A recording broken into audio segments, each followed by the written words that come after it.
Hello, this is Ahran will be with you to review the Bank of England meeting, monetary policy meeting, decisions that they had, and the market reactions. As you know, today we had a BOE meeting. They held the rates at 4.25% as it was widely expected. Next meeting will be in August, and we are expecting to see the rate cut in next meeting. In this meeting, I was actually waiting for a surprise while the market was waiting for 2 against 7 to rate cuts vote against the 7 holding the current rate. We saw 3 rate cut votes against 6 votes for holding the current rate. I was actually waiting to see these numbers at 4 against 5 because ongoing economic data in United Kingdom economy, we can see that the GDP is fastly slowing down. Manufacturing production, industrial production, all of them, they are negative, and we can see that the downtrend in the UK economy is very concern, is getting big, getting more concerns and bigger concerns. At the same time, unemployment rate increased to 4.6%, while the average income also slowed down. So the inflation is the increase again in previous month, but generally the trend is a downtrend.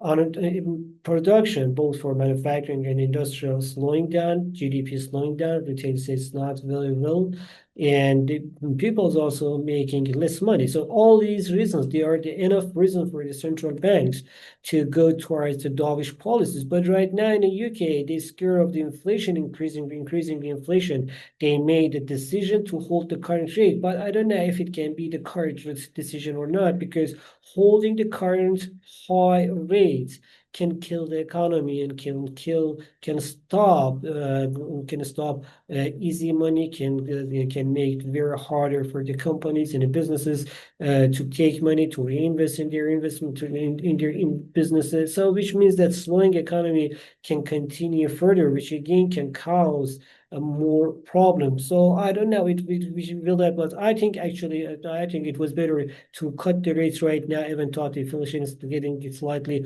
higher. But cutting the rate can help the economy to improve.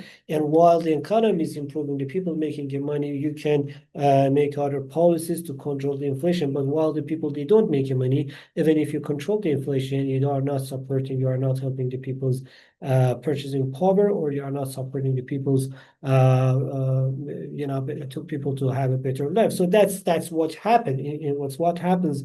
There's a relation between the inflation and economic growth. So yeah, that was generally what happened in the decision. The Bank of England mentioned that the economic growth is weakening, and they need more reason, they need more time and reason to see what's going on here, because they scare about the increasing inflation and the tariffs affecting the market. So now they have to wait and see what's going on to they make a decision. But for the next meeting in August 7, I think it's very likely to see the Bank of England going towards a rate cut. For now, as the market reaction, if we check the market reaction, we can say that the market reaction was, the market was pricing a little bit in the previous days. Market a little bit was pricing on a rate cut because because of the ongoing and the economic data that we saw already and we had in the previous weeks, but things that not happen.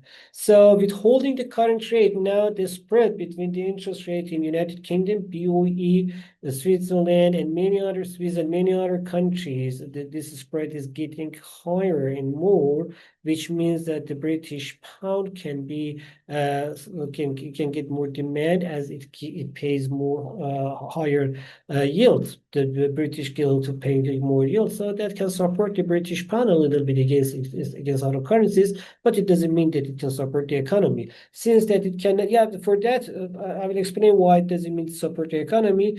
Technically, 1.35 is the next target for GBP USD, and if the pairing can can move above this level, then 1.36 and 1.37 can be the next targets. As for the stock market, what I'm saying that is not good for, it can support the British pound, but not the stock markets. Here is the reason that the stock market can get under pressure in the next days and the next weeks, because this higher rates for longer, and we can say the harder economic condition, the harder credital condition can put the pressure on the economy, which is not good for the companies and production and manufacturers. So the negative reaction on the stock market is very accepted. Since the bank decision was in line mostly with the market expectations, it cannot affect too much other markets, including if we say that, okay, the central bank decision had a negative or positive reaction on the cryptocurrencies market. No, it didn't. It didn't move the other markets well.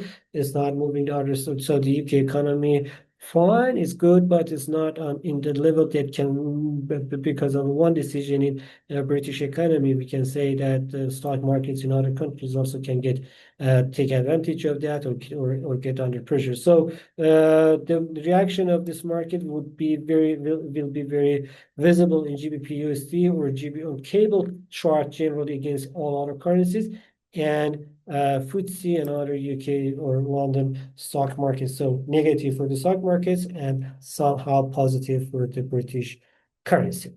That was what happened and the reaction. If you had another question, don't forget to write in the comment section. I will try to get back to you as soon as I can. Have a good time. Bye-bye.